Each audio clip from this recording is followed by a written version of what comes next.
huge interest in linguistics. I studied it at uni. I try and get it into every single conversation I'm in, and it's usually an answer to a question no one asked. Something that particularly interests me is bilingualism.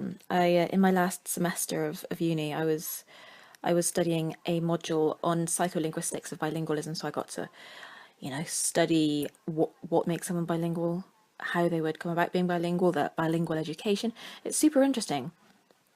So I should start by talking about the different definitions of bilingual.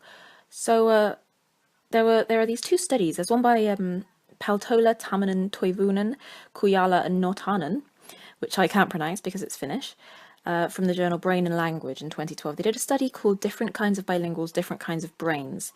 And they talk about a balanced bilingual and a dominant bilingual. A balanced bilingual being one who's acquired both languages from birth in a natural setting.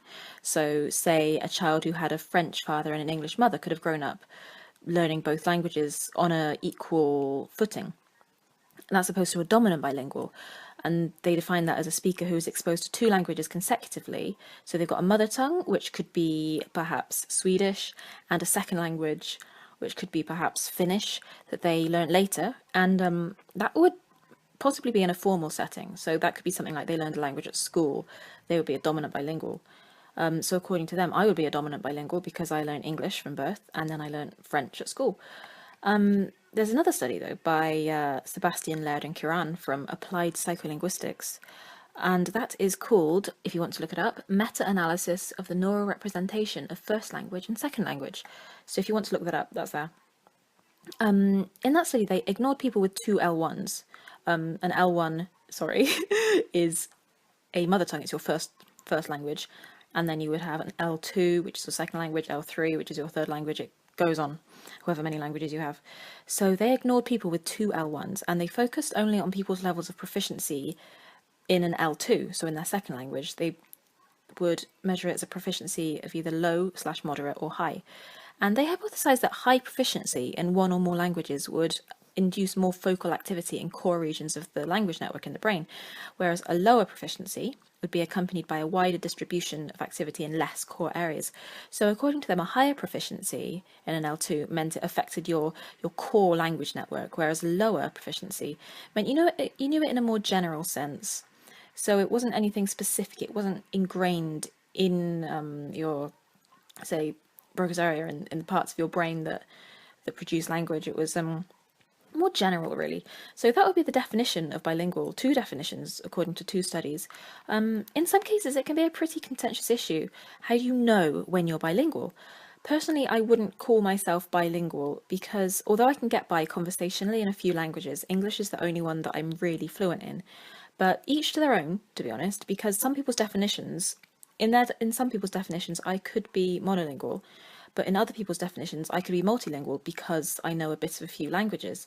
So I could hold a conversation in, say, French, and that, in some people's eyes, that would mean I was bilingual. Personally, I don't think that's bilingual. I think being bilingual means you are fluent in two languages, but then what's to say that someone's fluent? I mean, I could have a fluent conversation in French, but that doesn't mean that I have a total knowledge of the language. It's quite a kind of fuzzy area, really, and it's quite a contentious issue. And it's also a contentious issue because what does constitute a language? Some people say that Scots is a language, some people say it's a dialect. I don't know. I don't think I'm really entitled to label it either. You'd have to speak to somebody who knows Scots. But it can be quite political, quite personal, and yeah, definitely quite contentious. There is quite a lot of argument about whether bilingual education in schools is a good thing. I will always be in favour of it. I think it's fantastic. I think it's so important. There are so many ways to learn languages, and if you have the means to and the time to, then I highly recommend it. It actually used to be thought in the 1960s that a bilingual education, so learning things in two languages, would be detrimental to a child's education, that they wouldn't develop a full knowledge of either language. And some people still think this for some reason, which I won't comment on. But apart from the fact that it's like really, really cool to be able to communicate in another language, personally, I think it's one of the most satisfying things. It's fantastic. There are lots, actually, of cognitive advantages to multilingualism and bilingualism. It's actually been proven that the onset of various types of dementia happens later in multilingual people, which is fantastic. It's like, when people use these Wii U devices where you can do like Sudoku and stuff on the screen. They say it like keeps your brain active. This is pretty much along the same kind of lines as that. You keep your brain active, you use more of your language areas, and it's just a great thing to do. It helps you to understand language better. Being bilingual gives you a sense of metalinguistics, so you literally think about what you're saying and how it's structured. And some people often give the advice that if you have to make a big decision, then you should think about it in a language that isn't your native language. Of course, if you have a second language, because you'll have to think about it slightly more, you'll have to think it through more specifically and more particularly, and have a look at more of the minor details. Of course, yeah, that is only if you have a second language, but there really is something unbelievably satisfying about being able to communicate in another language, to have exposure to foreign films and foreign music, and it's great, And that literally sounds like I should just marry it, but seriously, how cool is it? I just think it's fantastic.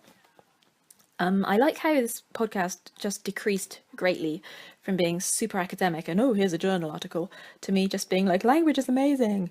But I hope you found this interesting. I'm not sure what the next podcast will be, but comment me something that you're interested in the field of linguistics. It has to be about linguistics, or just ramble about anything. And I'll see if I can ramble about it for 5 minutes. Bye! Thank you for listening.